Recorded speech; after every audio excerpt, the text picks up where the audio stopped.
से चढ़ल बा जवानी एकरा भइल बा जानी तो खाली घूमे ले होटल होटल पिए बोतल से पानी पिए बोतल से पानी। जब से चढ़ल बा जवानी एकरा भइल बा जानी खाली घूमे ले होटल होटल पिए बोतल से पानी।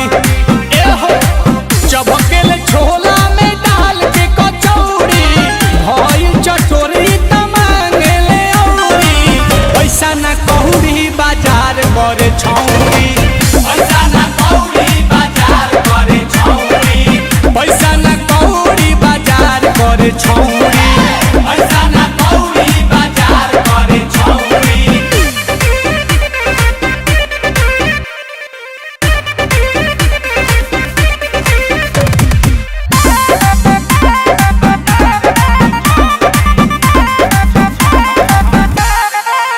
रोज नया नया मुर्गा के ही कतल करेले अनिल कमल हो पैसा पाती देखी के पटल करेले पैसा पटल करेले।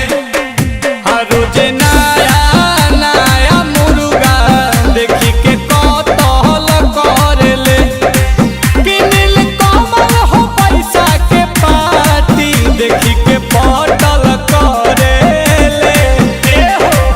आंसू प्रियांशु के बोल देले सौरी दूरही से दिल पर चलावेले हथौड़ी पैसा ना कौड़ी बाजार करे छौरी पैसा ना कौड़ी बाजार करे छौरी पैसा ना कौड़ी बाजार करे छौरी पैसा ना कौड़ी बाजार करे छौरी। फिर का बोल अरे होखते होखत रह गई।